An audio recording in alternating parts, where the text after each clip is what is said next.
Welcome to Black Love Matters, with this service a therapy session for figuring out adulthood, loving each other, and finding our inner Black Michelle, or JayZ and Beyonce, or this one. You know, it's Black love everywhere, and we weren't getting creative enough. And someone pointed out to me, how about we go to YouTube for love, right? Okay. We got all those Black couples and families. We won't highlight the families. Maybe we'll get to that a little later.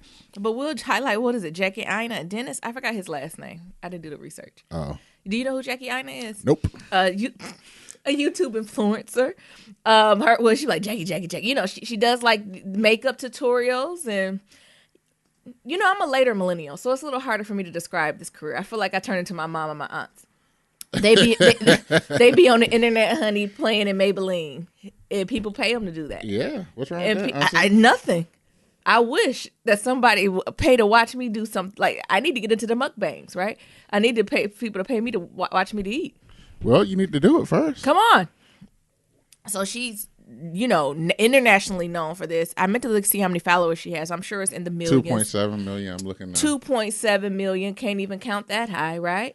So shout out to her and her boo thing, Dennis. I don't know much about Dennis. She does makeup. I want to say he's taking the motivational speaker route. You know what? I have my own things. Me, Juliana, and Bree. What is Niramis? You will let you know what you do? Me, Juliana, and Bree, and a few other of us are going to Iyanla because we had some things we have to fix our lives about. This is another one. Any motivational speaker or any Black man who tries to be a motivational speaker, especially Black man from the continent, especially Black man from Nigeria, I'm 100% skeptical.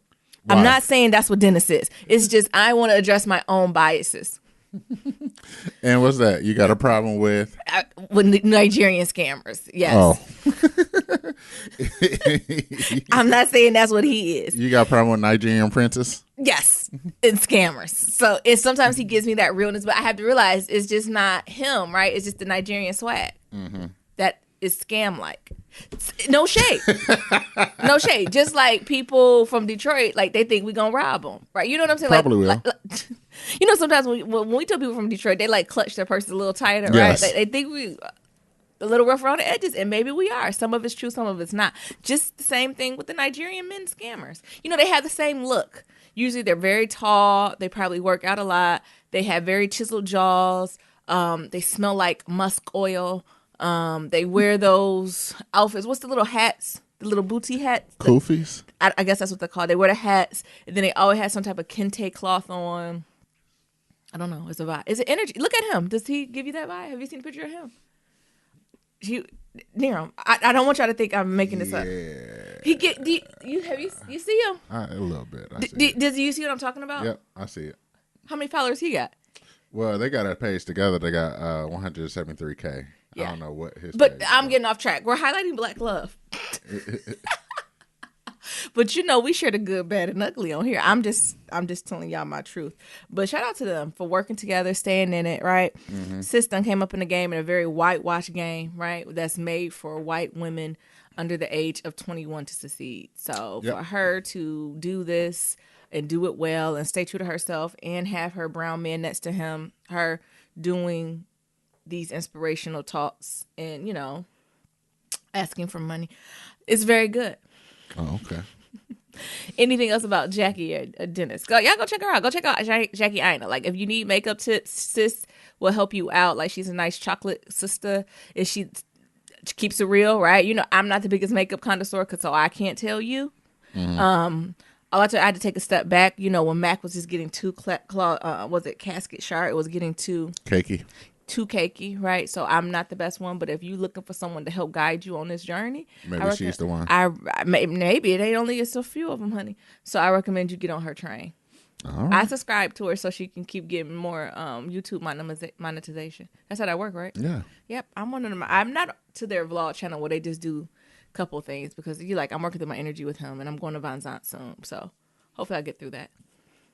Who is you? I'm Nero. And I'm Naomi. And this is episode 189, y'all. Yeah. Be sure to leave a 1, 2, 3, 4, 5-star rating and review on Apple Podcasts and on Stitcher. And follow us on all forms of social media at Black Love Matters. That's Black with no K.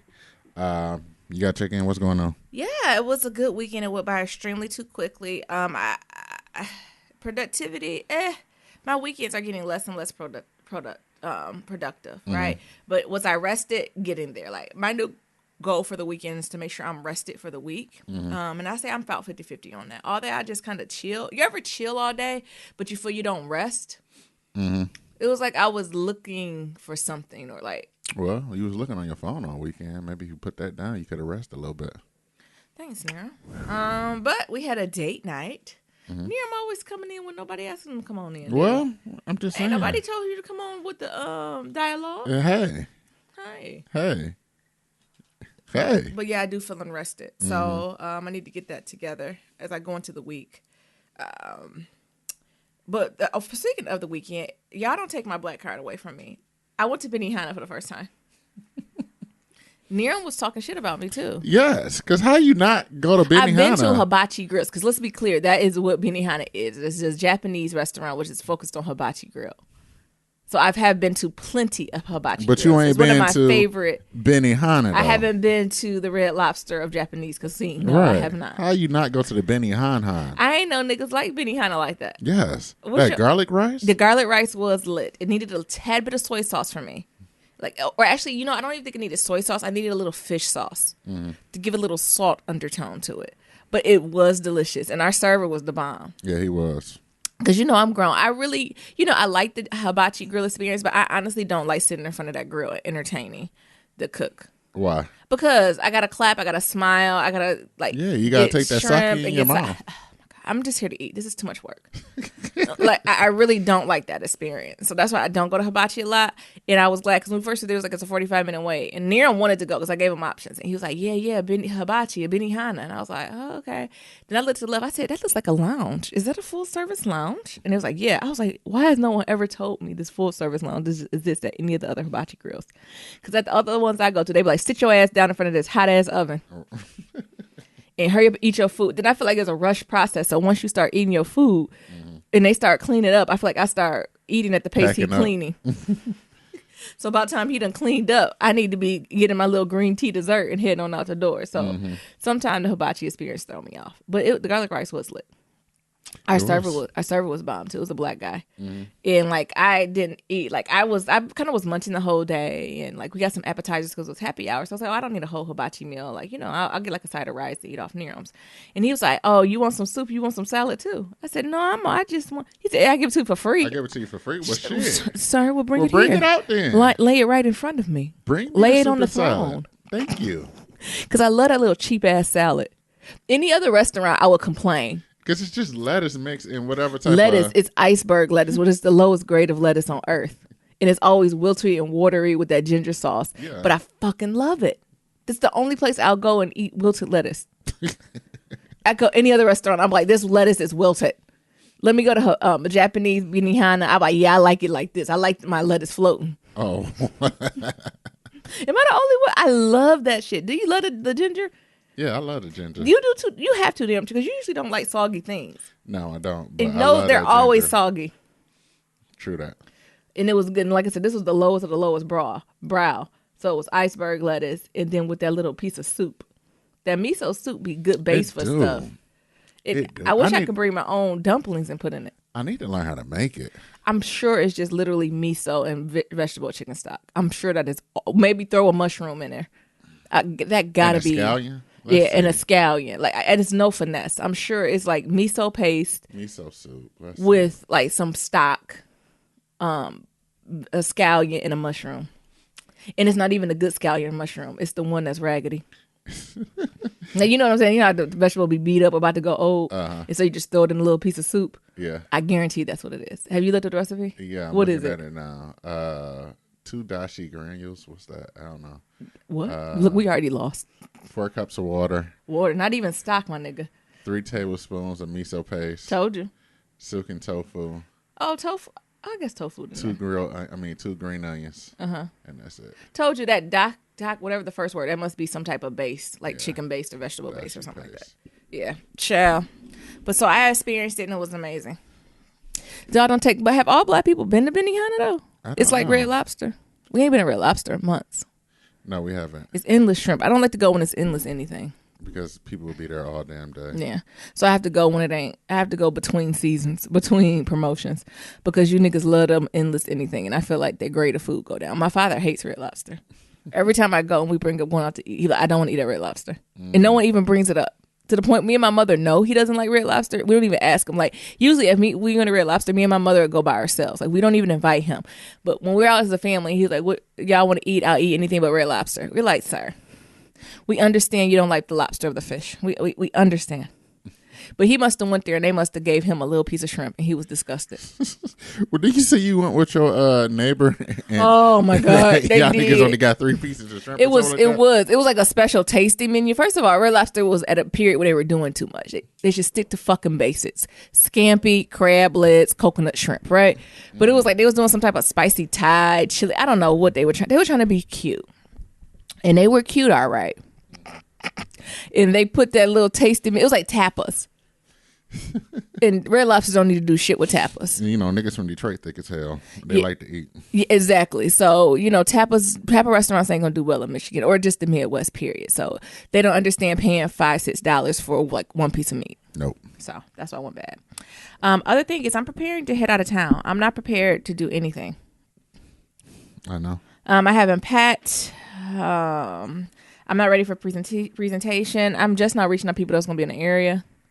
I don't know what's going to happen. It's going to be a good time. I don't know what to tell you. I'm going to have to figure it out because it's going to have to get figured out soon. So I'm hoping to reach out. I hope this is a recharge. Mm-hmm. But the thing is, as soon as I come back, I got someone visiting. So it's almost like a... That I don't know who visiting yet. Nero, stop being like that. You know exactly who's coming, but I don't want to argue with you. So it's more of that. Does that make sense? Mm-hmm. So I need to get prepared for that. Miriam and I will be distant lovers for about 2 weeks. Yeah. So the thing is, I'm heading out of town for about a week, a little over a week. And then the day I get back into town, Miriam's leaving for about a week to 10 days. Mm-hmm. So it's about probably longer than 2 weeks, ain't it? Yeah. It's closer to 3 weeks that we're going to be apart. Yeah, so that means the podcast is going to have some disarray. Don't claim that. I don't think it's going to be disarray. We might miss an episode here or there during the week. We're going to try our best to keep them up, but we're going to promise y'all at least 2 episodes a week, about an hour. So they just won't be as long as you're used to, and you might miss a couple Friday episodes. That's all. Yeah. Just to keep y'all in the loop. But just a heads up. Yeah, but send us questions, right? That'll be easy for us to answer while we distant too. Right. How do you feel about that, Nero? Us being apart for almost 3 weeks. Well, you know, we've done it before when you first moved out here, and it's a different time and space, though. I know.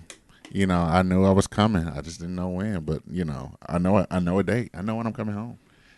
I know when I'm coming home to my baby, and it's gonna be a lot of fun. I miss baby. Huh? Oh, okay. Oh, you always my baby. No, miss baby. You're always my baby. Oh, okay. I know you're coming home, so I know it's gonna be some rough times that you know. You're just not going to have me there physically to lean on, and vice versa. Like, me running the marathon by myself. Yeah. You're going to make it, though. I have no doubt. Mm-hmm. Next, just some more happy news. Natural, speaking of YouTube again, Natural 85, she the OG of natural hair. And not even just natural hair, because, you know, natural hair movement really started with, like, the 2C, 3C hair. She was one of the first ones who really started with a coarser, I give her 4A. 4A texture type of hair, right? Like it's showing like the path of like making shit, whipping it up, doing your hair, right? And she literally started when her hair was like 4 inches long till it's like a luscious like 24 inches now. So she's the GOAT, and she actually came out with a new hair care line called Melanin, and I'm so here for it. I bought all that shit up. Yeah. I bought the oil and I bought the twisting butter, and I pray it works. The oil I'm not worried about because how does the oil don't work, right? Even if the oil don't work on my hair, I just put it on my skin or put it on my feet. I don't care. The thing is, it's some type of carrier oil, right? When it's all said and done. I just rub it on my body if it don't work in my hair. The cream, I'm trying to give natural the benefit of the doubt. Sis been holding us down for so long in the 4C genre that I think she's about to come through for the win. Yeah. Honestly, because the only curl butter or like moisturizing styling cream that works on my hair is Miss Jessie's expensive ass butter. And it's so expensive, but it's the only thing that can tame this for whatever A, B, C, D, E, F, G, H, I, J, K, blah, blah, blah hair that I find. So I'm hoping Natural can do it too. But also, at first I was like, come on, Natural, don't make this expensive. It's not. It's all under $20. That's cool. So all her products are reasonable under $20. And you ever just seen somebody win? Yeah, you want them to win. And you be like, yes, sis, you've been giving us a lot of free content for like, gotta be a decade. Like since when YouTube came out. You know, it's some new folks out there who like, I'm just trying to get supported and I need you to move on. I be like, hold on, sis, you've been doing this for 3 months. Why are you hating? I ain't hating, but I'm gonna need you to go back to your day job, right? Like, meanwhile on the ranch, you got folks who've been in the game for a decade, done got married, had kids, just now kind of coming up. And I'm not saying everybody got to take that time to do it, but sheesh. It was just a win for the culture, and I'm super happy about it. Do you know what I'm talking about? Yeah, Natural. I know you're talking about, yeah. Natural 85. So, I don't know. Is y'all trying her shit? I already bought it. I pre-bought it. And it's not here to February. If it's really good, I'll tell you. If it's really bad, y'all know how we do. I won't bring it up. Yeah, we just want to talk about it. Like we said other things. Lastly, Anne-Marie got an album. I haven't listened to it. And Raheem Devine. Oh, you're right. I think Raheem Devine's album is going to be bomb. Because it's just him. Like, I think it's going to be Ghetto Love and just, I don't know. What was that song that we played on the way there that I was like, this is Raheem Devine's song? What, Guess Who Loves You More? Yeah, Guess Who Loves You More? Oh, the epitome of a summer night, right? A summer night and some dark liquor with lemonade in it. Guess who loves you more? Guess. Is that how it goes? Pull that up there. So I'm excited about his. I know his is going to be good, but the only reason I was going to bring Anne-Marie because she be hit or miss. I think I talked about Anne-Marie a few months ago. How she just got them 2-3 hits. She got bops for the summer. So it's either going to be hitting or not. And when I seen the picture, it's like, I think it's called like After 4 a.m. and her hair is all tousled and she's serving collarbone and full breast and looks like a wild night of sex. I'm like, all right, sis, this could be the album of the fall. Like, let's do it. I haven't listened to it yet. I'm going to listen to it this evening. But I already got mixed reviews. Some people was like, oh, yeah, it's a nice, cute little Anne-Marie, top bop. Other people like, she got lazy vocals. Oh. Somebody said it was like she was singing into a Pringles can. What? But y'all know how Anne-Marie is. Like, she be like, remember how I said, it's this one thing that got, and it'd just be that one note. Yeah. That whole time. So I'm hoping she ain't give us one note realness. Oh, okay. Like, I think she done got a little older, right? Then she has some children. She done got a little grown woman weight on her, right? You know, she just should have life in her voice. And I think that's what singers I'm looking for. I'm looking for life in voice. It's just that's what Raheem Devine be giving me. Yeah. What do you think? Am I too geeked about this Anne-Marie? Am I putting way too much? It's like going back to my childhood. No, but you should be a geek about that Raheem now. But I know his. Oh, What? is Neil bringing it back? What's What? that top hat? You cannot tell me this song does not sound like summer. Going into fall. Oh, that bang. That's when this bang. Okay, come on. We can't pay him. But this go back to that bomb CD where he got them Iverson's braids, ain't it? Yes. With them 1,000 braids in a circle like a mosaic. Look like it's the stained glass of a church. Them fish bones. Yeah, them fish. Is that what they called? Yeah. They're not called Iverson. Iverson and fish call bones aren't interchangeable. Yeah, they are. All right. But yeah, those are the things I'm excited about. Y'all let me know what y'all excited about, what y'all doing. Neerums? Hey, how y'all doing?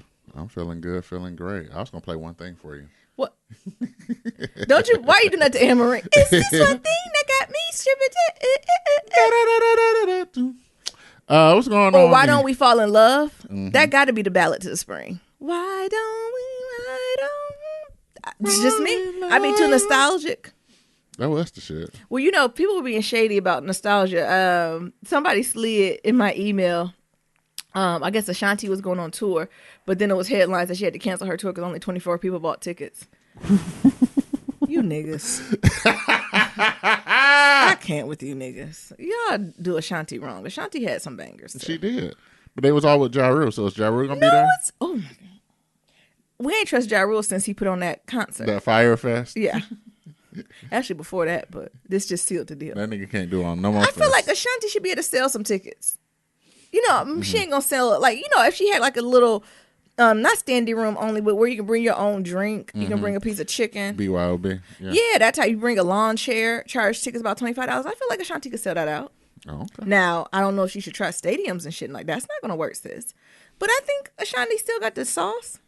Isn't Raheem going on a concert with... Frankie Beverly and Maze. I'm going to go see and that. Beverly and Maze. I thought he was losing his voice. Man. He is, so this might be the last time I go see him. He just let the track play. Before his voice is completely gone. He been touring I know, for years. decades. Truthfully, that's where the money at in artists, because you don't make no money off CDs and shit. Yeah. But I would go see Raheem Devine and Frankie Beverly and Maze. Mm-hmm. Dude, boom, boom, boom, boom. Okay, Before I let you. Come on there. How you doing? We getting too distracted. What the fuck is going on in Detroit? Oh, what? Well, what you talking about?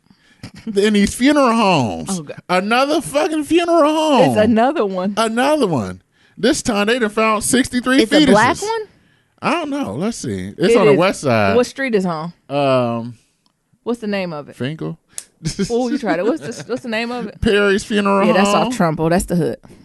Oh, west side niggas. Yeah. 63 fetuses was found.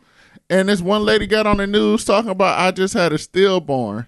And I paid for them to take care. Give me the ashes. And when I got it back, I just felt like it wasn't it. These niggas done gave her ass fucking barbecue ashes and shit. Oh my God. Cigarette ashes and shit. Who did they give? They give another tip to someone? How did they know? Yeah. Or are they just doing now since it's happened? Is this sparking an investigation for all funeral homes in Michigan? Or the Metro Detroit area. It was a tipster. Well, if I was the chief of police or whoever the detectives are, now we need to start a task force. For all funeral homes. Because all y'all must be shady, honey. 36 was found in boxes and 27 was found in the freezer. Just a regular old refrigerator freezer. And my thing is, so once you seen the thing with the Cantrell come out, if you was on some shady shit, you ain't think you should have got your house in order. If I was being shady and I was running, look, burn all the bodies. Set that bitch up because they coming. They coming around. They coming. Burn everything. Yeah. Like, that's what I'm saying. But instead, these niggas just got them in they went to Popeyes for the $5 boxes. And then surprised when the police show up. Mm-hmm. That's awful. Yeah, so, and that's what she felt like. She felt like this wasn't her daughter or whatever, the ashes. And she was like, intuition. Right. Something didn't feel right about the process. And then come to find out they got 63 fetuses just chilling. Oh my God.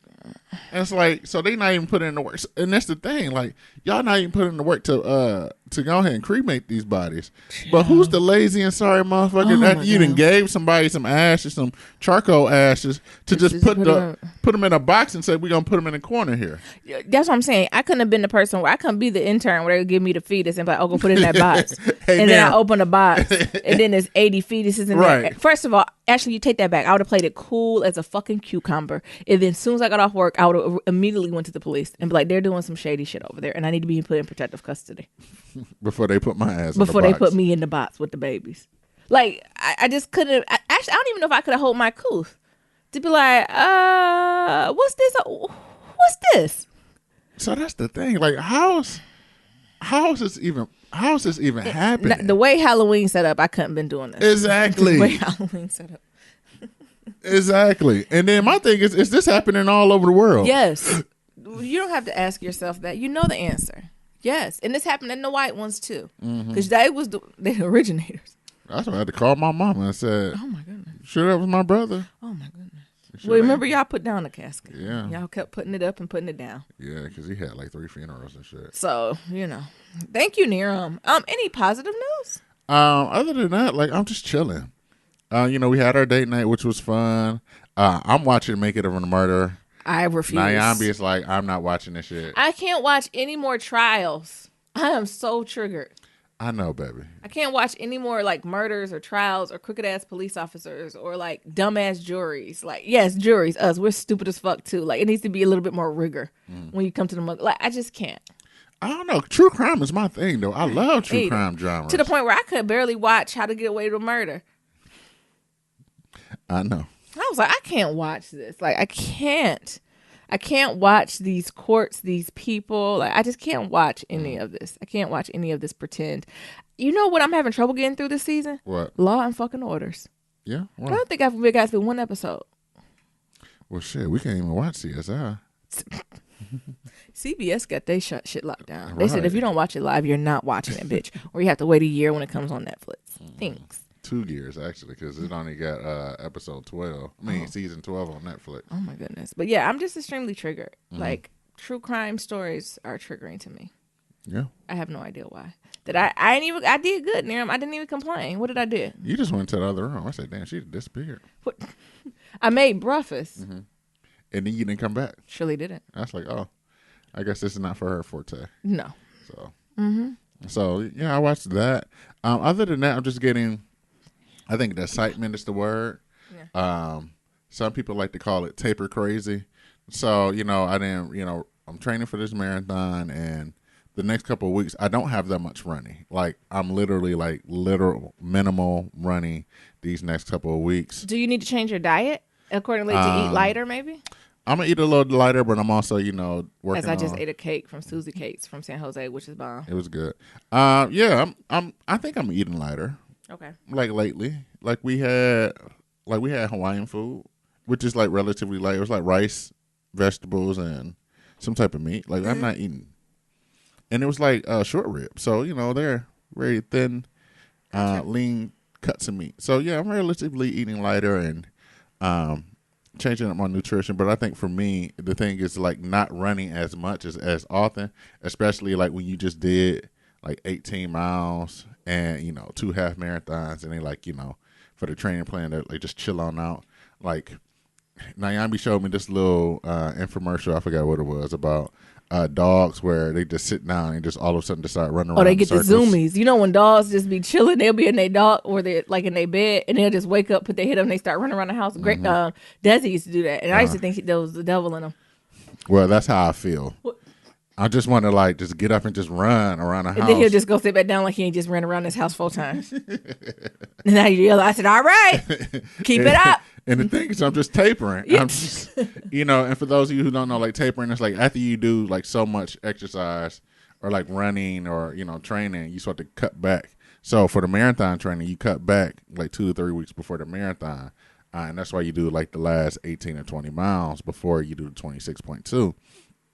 So now, like, having this much free time, because I'm usually out running on the weekends, 5, 6, 7 hours to, like, actually just be in the house and just be sitting there, like, yeah, I just want to get up and just run around the house. And Nayan be like, why are you putzing? I'm like, what the hell is putzing, first of all? I call it putzing and pooching. When you be pooching around the house and just be going back and forth to the refrigerator, just open it and look at it? I can't stand that. Sit down. So I guess that's what I'm doing. I told him to take a picture of the refrigerator. And then when he's sitting in the bed and even want to look at the fridge, just open the picture on his phone. Oh, hating that. So, I'm doing that. I went to physical therapy the other day, and they rubbed up on my ass. I got cupping done for the first time. I love a good cupping. I love a good Easter medicine. So I'd had cupping done for the first time. They ain't do what they wanted to fire. I told her my hair on my legs are too hairy. Fucking around and singe. I don't know if it works like that. Fucking around and singe. I think it's supposed to help with the suction. I don't think it's gonna burn your skin. I don't know. I told her not to do the one with the fire. Just give me the suction thing. Oh. And so they did that. It's interesting because the physical therapy place is full of Asians. Mm-hmm. So I know I'm just getting all types of Thai massages and rub downs and everything. I prefer Eastern medicine when it comes to healing. I am enjoying it. So I'll be grateful. I'll be like, thank you. I'm enjoying it. So I got a couple more sessions, and then I'll be right off to New York, like you said. Like the day you come back, I'll be leaving. Yeah. And I'll be heading out to New York, and then after that, I'm heading to Cleveland for like a photo shoot, and then I'll be back. But yeah, it's gonna be interesting next couple of weeks while we're both traveling and bi-coastal relationships. I think that's gonna be the most. I won't say irritating, but the weirdest thing that you're going to be on the East Coast. And then, like, once you come back, I'm going to be on the East Coast. Yeah. And, like, the times, this is always going to be jacked up, right? I know, it is. So, yeah. We'll work through it, though. You want to do some pillow talk? What we got? First, you heard Riri and Cardi B saying out of the Super Bowl. I heard about Riri, but Cardi B? Yeah, I think she said, duh. Who going on that shit? Who black or brown going on that wants some street cred going on that? Mm-hmm. They might as well go ahead and find a nice, cute crossover artist to go over there. What about that girl who sing Havana? You know what I'm talking about? Yes, Havana. I had to think about it. I stopped the song in my head for a second.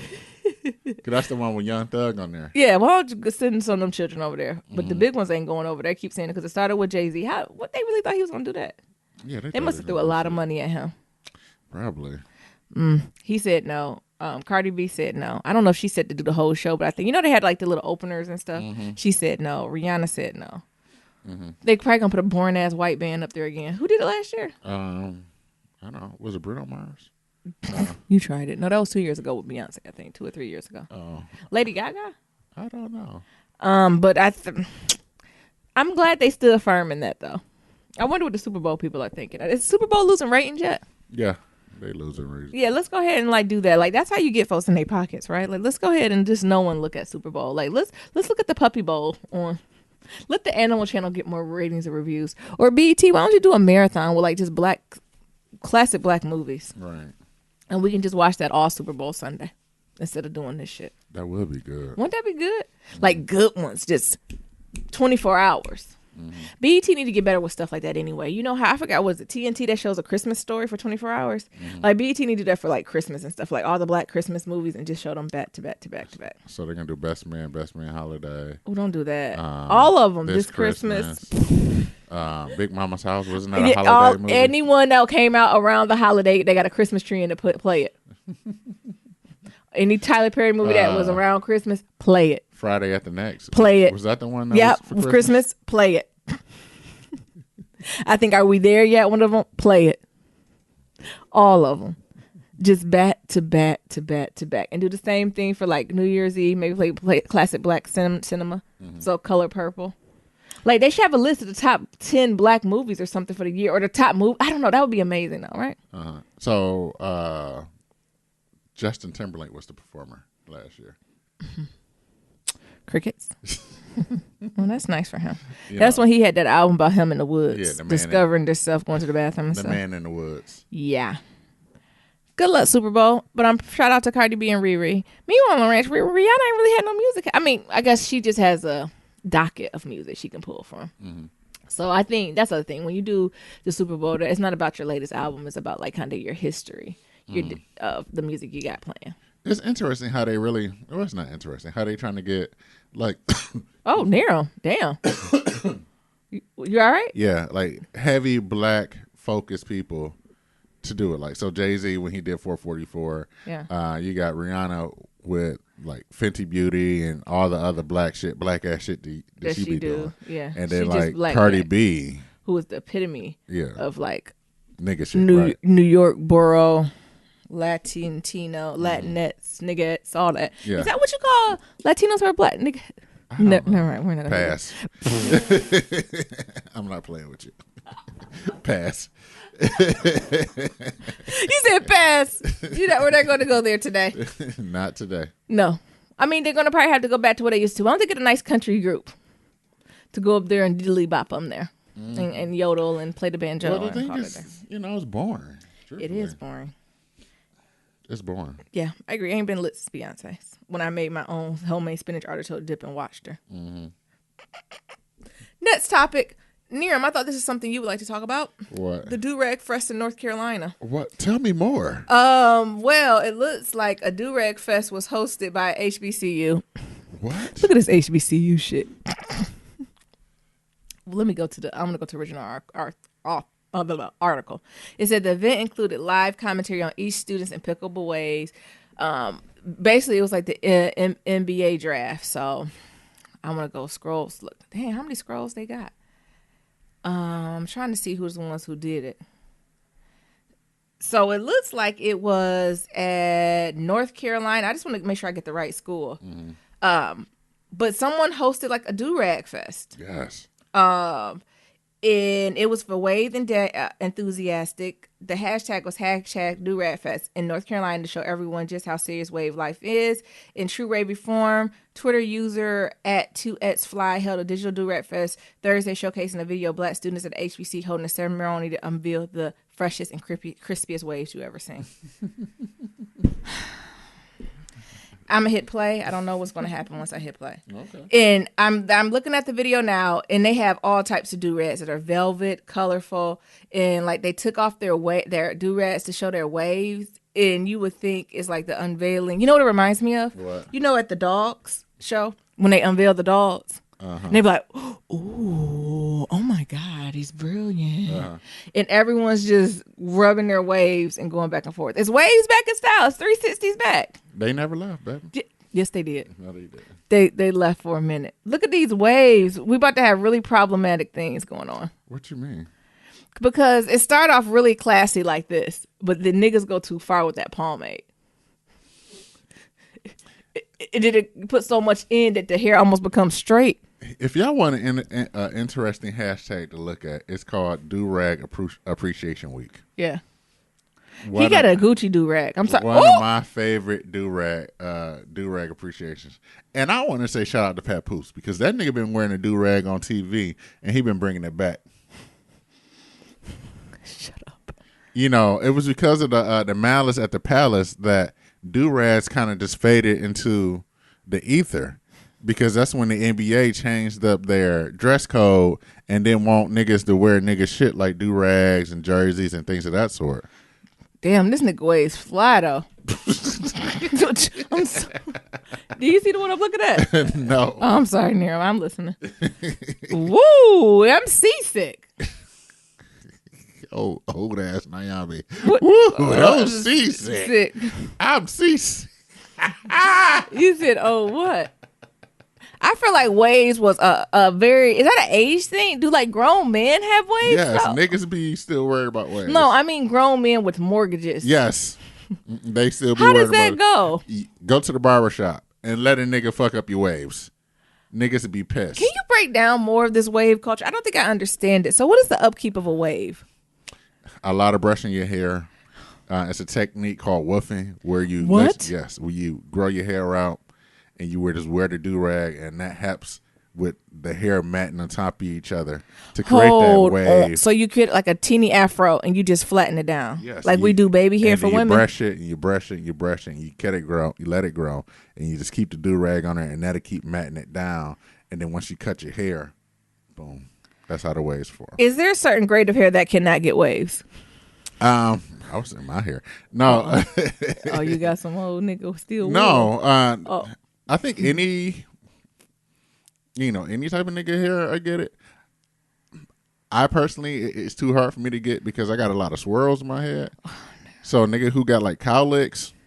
Ooh, that must be the whiteness coming through your culture, through their bloodstream. It surely is. I don't think cowlicks is something Negroes have. I know, but I got a couple of them. That's why I just keep my shit low. That's definitely from your white ancestors. It has to be. So to get waves, you just grow how long you have to grow it out until you get it cut? Like, how does cutting and washing it go without messing up the waves? Do y'all just pre-poop? Like, y'all just let the water run down your hair? Like, how do when you wash it, it don't mess up the waves? That's when you put that pomade in there. So their hair is not getting clean then? Yes. That's what you're telling me. Getting clean. Like, you wash it and shit, but you're training your hair. Like, you're training it with the brush. So as you keep brushing it, like, your hair will start to grow that way. Yes, nigga, but it's not permanent. Yeah. Like, if you add water, your shit will revert. And then you brush and you put some pomade in and it's back. Voila. Not like I'm seeing on this TV. Yes, it is. On this Instagram. Yes, it is.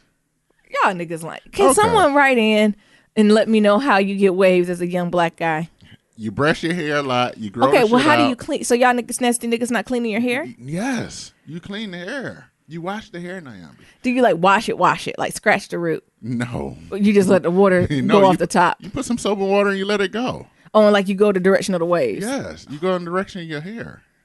And then usually back in the day on the directions of the pomade, on the back of the pomade, it tell you on the back of the sporting waves, you're supposed to wet your hair and then put the sporting waves in there and then brush it. So it can lay on top of each other so it can stay shiny. Oh my God. Actually, I don't like when the waves be too shiny. Like it almost look fake. Mm-hmm. These are like the grandkids. Y'all are like the grandkids of the finger waves. I can't. But instead, niggas be out there. I'm telling you, niggas be out there brushing their hair. So waves never left. Niggas still do 360 waves. My nephew done had them since 1988. So I'm trying to decide if this is against the natural hair movement. That's how I know I ain't love, because I got nephews throughout the ages. I got a nephew that's 25, I got a nephew who's 22, and I got a nephew that's in high school. And all them niggas got waves, and all them niggas be talking about how much waves they be banging. So the kids are still doing it, baby. Okay, I'm so confused. Is this against the natural hair movement? How? Because Because it's like a manipulation of your natural state. Like, so JayZ hairstyle. Because how, you know how JayZ hair is now? Mm-hmm. How he get waves? What do he have to do from his hair? You cut it low and you brush it like a motherfucker. I'm telling you, niggas got waves is a serious culture, baby. Like you can go on like niggas write books and shit about this shit. Shut up. I'm for real.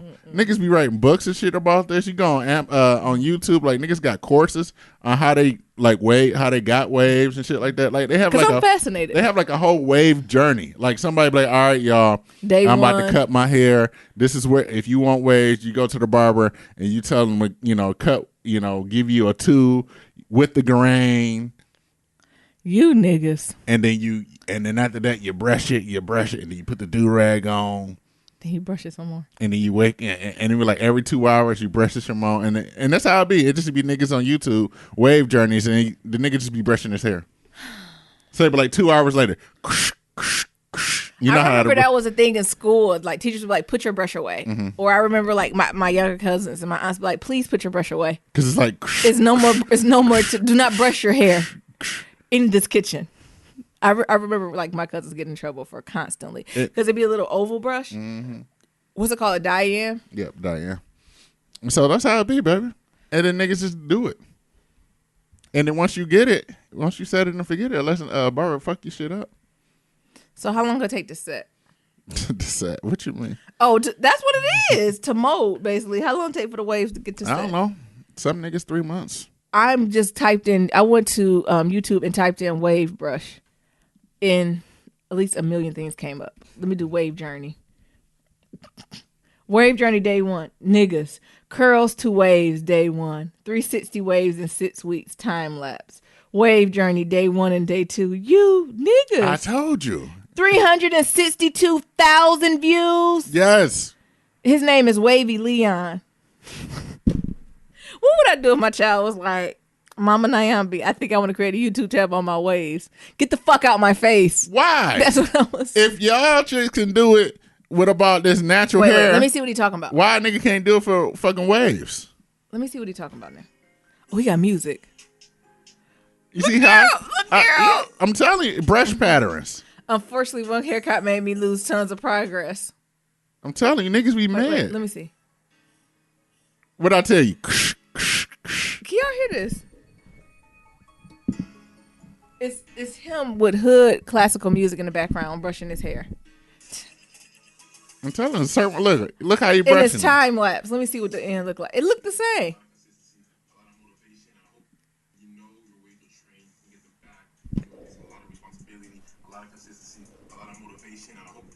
This niggas act like he is on a weight loss journey. He talking about take a lot of motivation to stay in that gym and comb my hair. Okay, I'm done. They do, because niggas be out. I'm telling you out there brushing your hair. You got to brush your hair a certain way. You know, when you do the sides, you got to do that at an angle, at like a 45-degree angle and shit. They got another video called How to Get Wider Waves. I'm reading his comments. His comment says, fire, get a beard, bro. The bounce back was real. Thank you for focusing on the brush technique, Leon. A lot of these waivers tell you to brush a lot, but don't show you the right technique. My point is important. Subbed. Work. That's when shit. You working the shit out of that brush. That's why. No, I'm about to read the rest. What it say? What it say? Okay, come on now. Let's go. I didn't know wave was a culture, and I didn't know y'all niggas out here. Y'all said this y'all best wave pictures. What you gonna do? What you gonna? We gonna highlight them on our page. You gonna feature it on our Instagram page. That's what we gonna do. Black waves matter because they do. Shut up. I just had a moment. I just looked at them like, oh, that is a unique way to look at hair. Because the thing, I haven't seen black men with waves in years. Because you got to think about it. Your dad is older. Oh, I'm for real. I'm gonna ask my dad, do he do waves? Your dad is older. You really don't have interactions with your male cousins like that, like I used to. Yeah. Like you used to. So, and they actually going through a dread. Right. Except for one of them. So most of them going through dread phases, right? Yeah. So, but you ain't been through the wave phase. Yeah. And the one who already got waves, that nigga already got them, right? Kinda. And then me, I've been going through so many hair phases. I done had braids, dreads. Yeah, could be a natural hair guru. I done had all of it. Fro, Shit, I'm thinking about going ahead and doing my little JayZ. Just let my shit grow out. Please. And getting like the little nigga babies he got on top of his head. I don't like that. I don't like that word to describe it. I don't like that. It feels really racially motivated. It makes me uncomfortable. And it takes a lot to get me uncomfortable. All right, come on. Because now the new style is they call it a sponge taper. So the niggas be at the barbershop and they grow their hair out and they got like a sponge that they literally just be rubbing around in their head to get their hair to curl up that certain way. Like at the ends? Yeah. Yeah. So now niggas be like the women teeny weedy afro, like y'all trying to get y'all textures like that. You know the women who get like the bit chop, they usually do like a taper. Yeah. Ours is probably a little more curlier than y'all want, but y'all want like that same essence. Yeah. So niggas be at the barbershop and it just be like a sponge. And niggas be sponging and shit. And like there's a whole culture with they got sponge on gloves and shit, and niggas just be sponging their hair, rubbing their hair in circles and shit to get them little coils. This was nice. This was a very educational conversation. You said you're gonna do the JayZ sponge fade. Let me type it in. Type it in. You'll see what I'm talking about. So what does this mean for the gentleman with the looser curl pattern? That's why you get that sponge. So that's no. I'm talking about y'all know the black. It's a thin population of the black males where like if they almost like white men here. Mm-hmm. If it get too slick, like it's almost like baby ringlets. Is that type of hair out of style? Yes. Do you know what I'm talking about? Yeah. Like it's like almost thin. Like it's usually thinner hair. Mm-hmm. And it's like a wider, it's like a 3A curl pattern. Yeah. Like real, you know what I'm talking about? And you be like, what is that? And like when they wet it looks like Prentice Penny hair. Did you type in sponge fade? Yeah, I typed in sponge fade. And it's the boy with the gold afro. Yeah.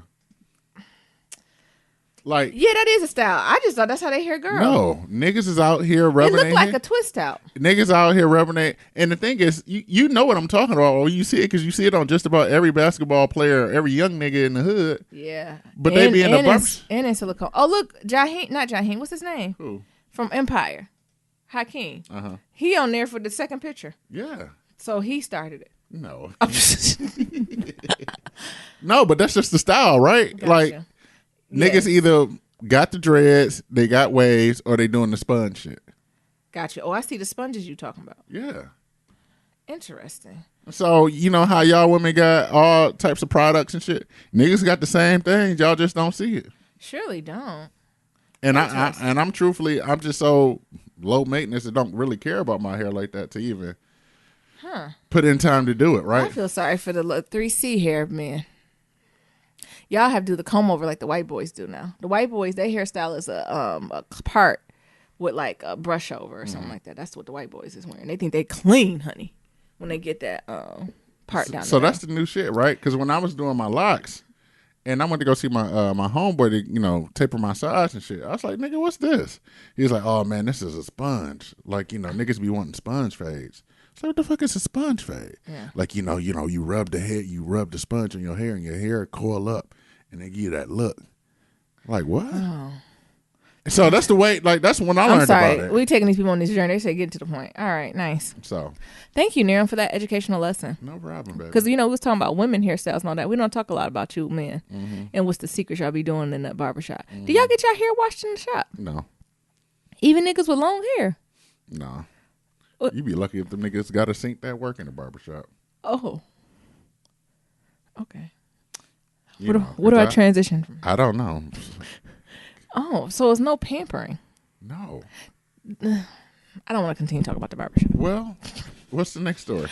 I want to talk about falling in love young. Okay. I watched something on Netflix. It was called To All the Boys I Once Loved. Mm-hmm. And it was about it was cute. It was definitely a teeny bopper movie, but it was something about it that touched my spirit. So it started like this Asian girl, and she is kind of showing her family. Her mother passed away, so it's her two sisters, her father, and like her older sister's going off to college, super independent, doing what she need to do. Her younger sister's kind of her own independent person, but she's kind of quiet, and she's just there, right? Like she's having a good life, but she's just that phase, and I think in middle school or high school where you either chose to kind of step to the plate or be invisible. I think she decided to be invisible. And what she would do is when she would really like someone, she would write a love letter to them. Like she would like pour her heart out to them. Like in this letter, I love you because of this, Y, and Z, this X, Y, and Z, and you're amazing. You know, just go on and on and on and address it and everything, but never send it and just put it in a box. What ultimately ends up happening is these letters get out to all these boys that she wrote letters to. How did this happen? I don't want to give away the movie. You got to watch that part. But these letters get out to all these boys, and she has these interactions. Like one of the guys she wrote the letter to, he came to her, and that's the first one she was super embarrassed. But he was like, thank you. This is so sweet, but I'm gay. And she's like, oh, okay, thank you. Right. And the thing is, she's not necessarily in love with these men now, but at some point in her life, she was in love with them, and it was kind of her way of getting it out. And like I don't want to give away the movie, but she kind of go on this journey of like, dating other people and just speaking her truth. And I just want to talk to you, Miriam, to see, how were you when you were young? And did you ever write love letters? And the idea of living in your head and insecurity, like it was almost to a point where I wanted to scream at the TV like, sis, if you tell these boys or girls that you like them, what's the worst that can fucking happen? They tell you no and they laugh at you. Yeah, like who cares? Like I don't know. Like it was some parts when I wanted to like scream and be like, sis, do what you need to do. But then you think back to that age of being super, super insecure, right? And not knowing what move to make next. Like it just got me thinking of like young love and how powerful it is, right? Like I think we run that over so many times. Like, and I even catch myself talking to some of the young 20-something stuff. I'm like, oh yeah, you 20-something. Like you really shouldn't even be allowed to legally date. But what? I know I'm a little harsh, but I gotta stop saying that, right? Because love is powerful at that age. I think it's more powerful then than it is older. Because when you're older, you be like, listen here, sir, listen, these are my expectations. These are my standards. You either hit them or not, right? But it's just something about being all encompassing when you're in that young love phase. I ain't talking about the whole phase, right? There's a whole phase and love phase is two different things. That's a different episode. But just being in that young, like hopelessly, I don't know, committed phase that I was fascinated about and I want to talk about. What's your thoughts on young love, Miriam? How were you when you were young? Not the whole phase. People confuse those two. I'm talking about like the nose wide open, oh my goodness, love. Like I just want to be next to you and hold hands and like kiss. That love. How was that phase for you? Oh, I don't know if I ever had that phase. So you don't know what love is. Okay. All right. As always, to submit your questions to Black Love Matters, submit them at gmail.com. Love's ever evolving. Peace. Why are you closing out the show? Oh, hey, Nash. No, like, I think about that age, like, I was a chubby fat boy. I wasn't getting no play. I really didn't get no play until like in the middle school, beginning of high school when I started. That's what I'm talking about. What relationship are you talking about in elementary? I'm just saying. People were in relationships in elementary school? Yeah. But at that time, it wasn't for me. I don't think I really experienced that love letter type shit like that. Like you never gave it to another girl? No. Did you feel that way about anyone? No. You? I guess it's like the puberty monster then. Yeah. Like you must have had the old one. No, because it wasn't like the old. Y'all don't talk about who watch Big Mouth. Miriam got the old puberty monster. No, it wasn't like I'm in love with her or I'm writing her love letter. It's like damn, I want to fuck. So I would think that's the whole phase, right? Me personally, I didn't have no love, ushy gushy. I love you. Let's hold hands type thing. No. You never had a girl who you're like, man, I just like being around her. No. Did you ever have a conversation about love with your parents or like anyone around you? No. Maybe that's it. We'll save that for the therapist. Well, we can. So, but you looking at me like I'm wrong. Like, shit, it's my lifestyle. No, there is no wrong, but I think you missed out on something, right? How some folks be like, there's certain phases in your childhood that you're like, oh, lit, right? Like put a bow on that one. And it is something about that phase where like when you write notes to each other, like I definitely had a phase where you would write notes back and forth to each other. And I wouldn't say maybe romantic is pushing it too far, but like I think beginning to learn flirting, right? Did you ever do that? Right. So understanding and negotiating, like what does flirting mean? That type of stuff, right? So I even think of like, when certain folks sit behind you, right? When you could put your own seat or like someone like kick your chair, right? And like to get your attention, like that type of stuff. That's really pseudo flirting. and getting to that phase of, or I even think on the show, like when you go on field trips, oh, sit next to me on the bus, or when you ride on the bus, oh, come sit next to me on the bus, or come, like that type of stuff. And did you ever do that? No. Okay. I don't want to. What? Now, speak your truth, because you can't be alone out here. No. When I was trying to sit next to a girl on a bus and we were going on a field trip, I was trying to get stinky pinky. Oh, my God. What are y'all doing in TPS? What? It wasn't no holding hands and no. Not for me. It was trying to fuck. Jesus. That's why they be, I get it now. That's why they be like, just be abstinent. Don't. That's why the Holy Ghost, they be trying to do the holy roller on people. Like, do not fall in love. Do not do that. I think that correct you. Like, I've had like one like puppy love type stuff, and this was like when I first got to middle school. So it's the 6th grade, and there was this girl. Me and her used to walk back from school. We used to sit on the same block. See, we used to give each other a kiss. Blah blah blah. See? But then she moved, and then from that, that's your first heartbreak. You ain't recovered yet. Look, she left, and then from there it was about getting some. You like Von Zant, and you're right back. How old were you? I was like sixth grade. Not at 6th grade. Yeah, about 6th grade. At 6th grade, you're not 6 or 8. No, I said 6th grade. I don't know how old I was. At 6th grade, I think you're like 11 or 12. So you're back at 12, beloved. How? For all your relationships, because you're emotionally. She was emotionally ripped from you. Mm-hmm. Interesting, but we don't have to talk deep about it. What about you? Like you talking about me? I told you I have. I told you it was great phases of like love letters and flirting and getting to know each other and like being on maybe this is the benefits of living in the suburbs, right? So being on yearbook committee together, right, and just doing fun. I was on yearbook committee. What type of lame shit is that? Because you niggas is trying to have babies at 10, and yes, I'm trying to just put the photos in the album. Type of. I was on yearbook committee. Oh, so lame. It was not lame. It was. And like I just remember the conversations, or like even going like to homecoming in groups and stuff. Like it was just definitely times where now it's hindsight. Of course, it's flirting and getting to know each other, but it was something. Or like sometimes it will happen where like maybe someone in your group is dating another guy from another group, right? And they're kind of the first ones to start dating, but you got all your other single friends, and your parents ain't letting you go too far alone. But the parents like, well, if all 30 of you niggas go, y'all can go, right? Right. So end up everybody going, right? So you in situations where the two love bugs want to be left alone, so you have no choice but to engage in like dialogue with the other folks. Yeah. Right. And then what they doing? What you mean? We having conversations, nigga. We're not fucking. When they're alone. Well, I don't know what they're doing. Exactly. Stinky pinky. But I'm talking about the pre-relationship type stuff. And I guess Nam don't want to hear. That's kind of sad, though. I'm sorry. Don't be sorry for me. I am sorry, because it was a whole phase that you missed out on. Or like the feeling, like, or sneaking on the phone. Right? You don't know what it is to sneak on the phone. Oh, I snuck on the phone. What y'all do on the phone? Jesus have phone sex? Yeah. Oh my God. What? Yeah.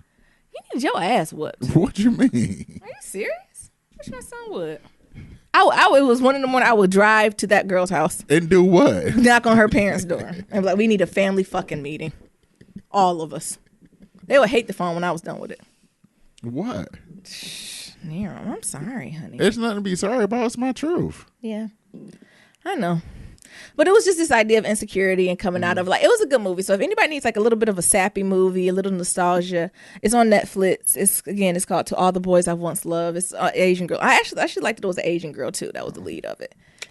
You talking about that sad? Like, no, I sped up from like no play in high school because I was the fat nigga, and then when I got to middle school, I was the fat nigga with a cute face, and then when I got to so you didn't have a cute face in elementary?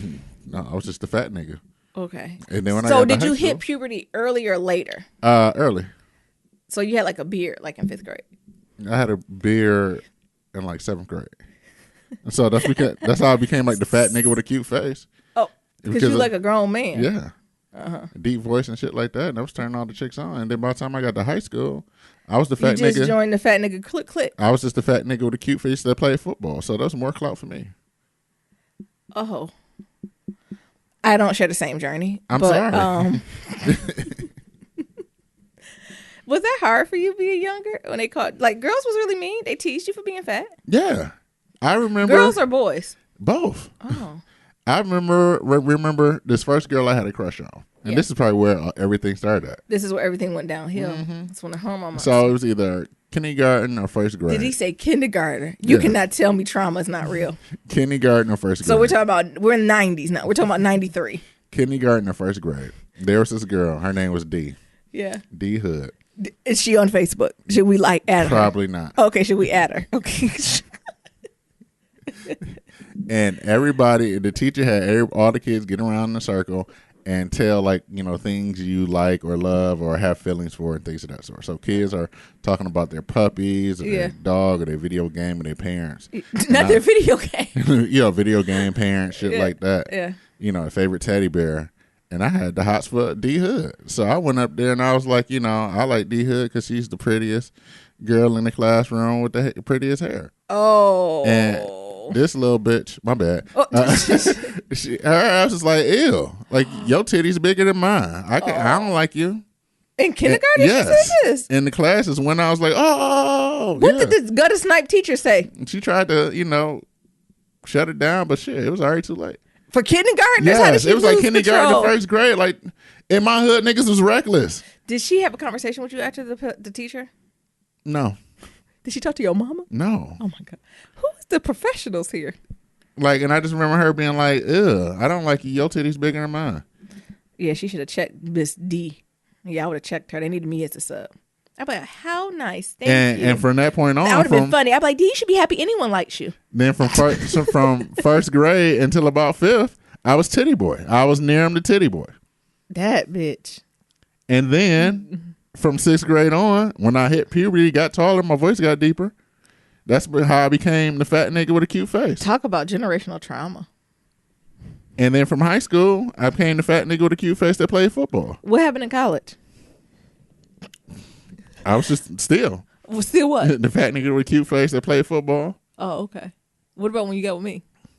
Still the fat nigga with a cute face. Oh, my God. Just with Nyambi. Who was Nyambi? You became Nyambi's man? But, like, that's how it was, right? For me, that's how my lifestyle was. Gotcha. So, like I said, that puppy love phase, I don't know when that happens. Like, elementary, middle school? Well, elementary, it was no play. Middle school, yeah. But middle school, yeah, I got play. I was... Yeah. Well, it was fun. It was fun. You know, because by that time, it's like, I done heard all the fat jokes. So I was like... Yeah, fat jokes ain't no. What they say, I was Biggie Smalls' confidence. Yeah. Fat, black, ugly as ever. But, yeah, you can't be big and insecure. That's a deadly combination.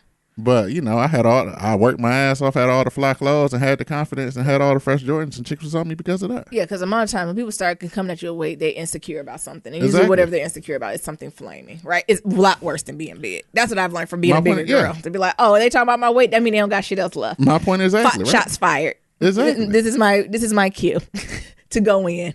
So Mortal Kombat and finish them.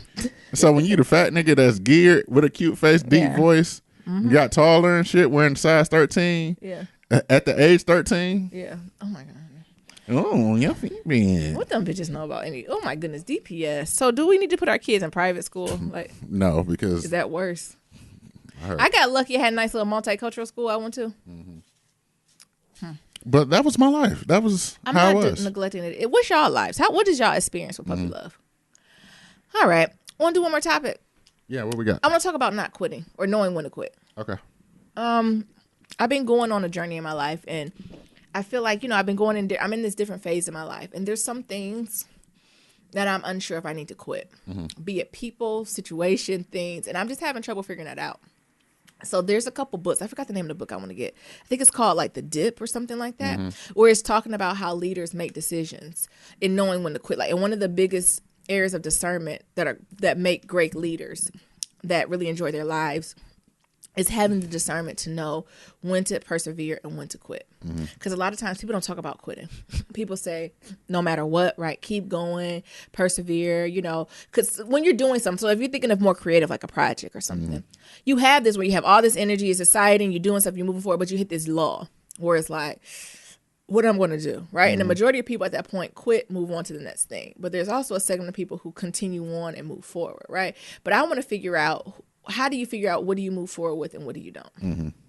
So I've been doing some research into other books and just talking to people like, that I respect, just to figure that out and trying to understand that tone. Because I think I'm at the point where I do need to figure out if I'm just going to quit something and not having that tied to my self-worth, my self-efficacy, any of that, right? No one want to cut losses and just move on from some shit. And so I wanted to have a conversation with you all, of course, and Niram too, to see like let me know if y'all got research. I love the literature, right? If there's a good literature out there, right, that can help me go through it. But also just your viewpoints, just kind of raw on your thoughts on quitting and knowing when to move on, or just the discernment of when to do either one, right? Because it takes a special discernment to be like, this is not going to work.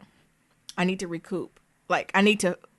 Was it Will Smith that says you need to fail often and quickly and move on to the next one? So when do you quit? And when do you stick it out? Well, I think one of the things is figuring out, well, what's failure, right? Yeah. And like having those type of things put in place to say, all right, if this doesn't happen, this is a failure, and how do I learn from that, and how do I move on? Yeah. But I think when you don't have a situation like that where, there is not necessarily a failure point. Yeah, there's not. Then, I think that's the hard part. And I think from that, and if, if it was me, I was like, go through it, right? But that's the type of person I am. Like, even with everything that's about my life is about adversity and me overcoming adversity. So whenever something that goes against me, like, comes and is adverse, like, for me, I'm going through it. And I don't know if it's because I'm a stoic motherfucker or, whatever. But, that's just my personality type. And I think, yeah, it is hard to figure out, like, where to go with this, right? Like, what do you quit? How do you quit? And, how do you move on? And I think that's it's very situational. What do you think? Yeah, no, it's the book I was actually talking about. It's called The Dip. That's the book. I'm trying to get the title for y'all. So if y'all want to go on the reading journey with me, it's called The Dip by Seth Godin. It's the little summary of it is it's a little book that teaches you when to quit. And it's really quick. It's in and out, but it just breaks down all that stuff. I don't know, Nir. I'm like, that's why I think me and you are different people, right? I'm not motivated by others telling me what I can or can't do.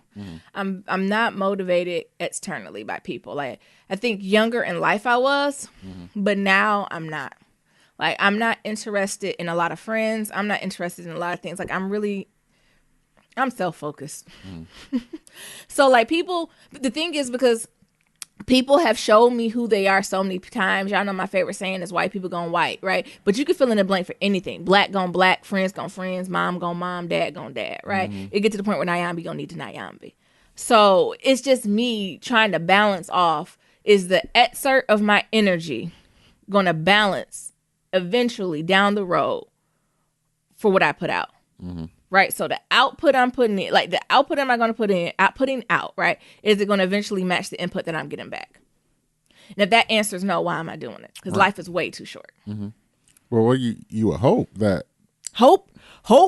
Wait a minute, Niram. Look, hope and potential died at the age of 30. Well, that y'all gonna learn in relationships. Obama ran on hope. What you talking about? Yeah, he ain't ran on hope. It was calculated, my nigga. He ran on hope. He ran on millions of dollars of support. He ran on hope twice. He ran on millions of dollars of support. But that is something to say, like, on a different age group, right? So I think if you think about relationships, first thing when people be like, if they be like, oh, you met someone, what do you think? As soon as they be like, oh, he got potential, I be like, child. Fuck, but what about his now? What is going on with the here, now, and then like, so I can't focus on future. Like, I can't, like, for the should have, could have, maybe, right? Like, what am I okay with this input now? And the answer has been no to a few things, and I have to have ownership in that. Right. I can't be a passive bystander when it includes my life. But really, getting firm about it, right? Because I never had to come to the conclusion where I really had to quit. Like, quitting has never really been an option for me, just as a Black woman. But as I mature, get older in my career, personal life, some shit do need to quit. And I don't think I know how to quit. Is that weird? I need a book, and that's why I'm going to go see what white men do. Because them some of the biggest quitters now. And how do you do it gracefully? How do you bow out gracefully to be like, you know what? I'm all set here. We're good. I don't care what the fuck is on the other side of the wall. We're all good. And it's just a skill that I've never trained. I never looked into. I think I used to be ashamed to say I wanted to quit, but now I'm at the phase where I'm not. And I just need to learn how to do it better. Because it's the real shit. Like, sometimes you have to quit And why is that something that's looked so negatively upon in our culture? Yeah, but I also think, it's really about following your own intuition, right? Following your own gut. The intuition, the gut is not to quit.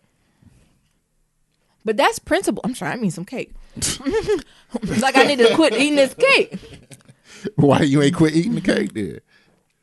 This is what I'm saying. But I think it's so ingrained in our culture.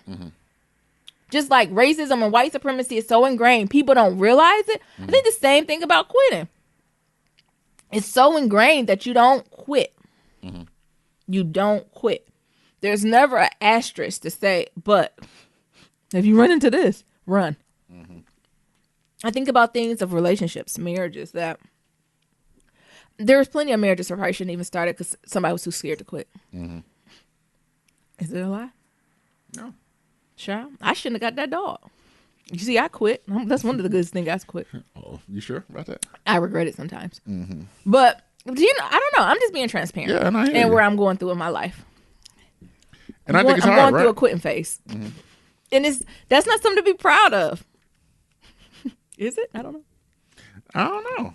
And that's the thing. Like, I feel the phase of quitting. The spirit. I feel the spirit of quittation coming. You feel the spirit of quitting coming. I hope it ain't Black Love Matters podcast. Let it just show up. You'll just be dead. But I think that's the thing. I want to do it gracefully, right? I don't want to ghost people. I don't want to be disrespectful. I want to do it gracefully. I want to mean what I say and say what I mean. I don't know if that's something that how I've ever been taught to be like, if you don't want to do something, this is how you go about saying, this is why I'm not necessarily that you're explaining yourself, but to be firm and say, this is not what I'm not doing this anymore. Thank you. Have a good day. Like, I don't know if I know how to do that and not have all the negative talk going on in the back of my head. Does this surprise you? This conversation, Niram does not connect to this conversation at all because he's not a quitter, but I am. Yeah. Yeah, it's hard for me, right? Yeah. It's hard to, I'm trying my best to relate to it. But I think it's really hard because I think for me it's ingrained not to quit. Yeah. And the thing is, I think that's toxic. Like, as my thinking is shifting, I feel like the idea that you never should quit anything is almost toxic. And my thing is that, I'm a type of person that I say a no to a lot of things right off the bat, that usually the things that I want to do, or like the things that I'm not, I think what I'm trying to say is that I say no to a lot of things right off back initially, that the things I do say yes to, I am going to follow through the end because I've already thought about it, right? Gotcha. But even when you get to that point, I get, my biggest question is knowing when to quit and when to persevere. How do I build up the muscle and perseverance to know? That's all. Okay. I don't know how. You prayed about it? I have not. Oh. But I'm going to. And I'll let y'all know what it says. And also, like I said, I'm going to get that book too. It's called The Dip. It's called The Dip, a little book that teaches you when to quit and when to stick. It's by Seth Godin. Okay. You're a good writer. Is he? I've never heard of him. Yeah, I've read some of his blog stuff. So I think that's something I'm going to go ahead and pick up. And just to see what it's feeling. Because I'm feeling it, right? I'm feeling it on stuff. I'm just like, I can't do this. And I don't feel like investing anymore. Talk to me in 2 years. Is that how you do it? I don't know. Do you feel this about me, Niram, or no? About? That this is coming, that you knew this was coming. Yeah, because I know, you got some trepidation about some things, certain things in your life, and you losing sleep about it. And I do think that in order for you to not lose sleep about it, you need to make a decision on some things. Yeah. And it's whether to move forward or to quit it, and to be okay with that. Yeah. And I think that's, for you really have to be okay with that, because I've already made my peace with it. And I think you have it. And knowing that whatever decision you make, your family and friends, it's going to support you regardless, right? Yeah. Or they say they are. Allegedly. But I have little weight in that. I know. But yeah. But the people who are going to support you are going to support you regardless. Yeah. And the people who ain't, what they're saying. They already not. Right. Yeah. That's true. All right. Well, y'all let us know. Well, how do you know the difference from when to persevere and when to quit? And why is there stigma around quitting? I don't know. You want to read the kitchen table talk, Niram? Let's leave it for the next episode. You sure? Yeah. Because we got actually another one came in while we was talking. So let's put both of them Oh, together. we got two. Oh, we'll do double kitchen table talk. Yeah. It's Wednesday. Sounds good. Alrighty. All right. Do you want to close us on out? Yeah, so it's always to submit your Black Love story. Go to blacklovematters.com.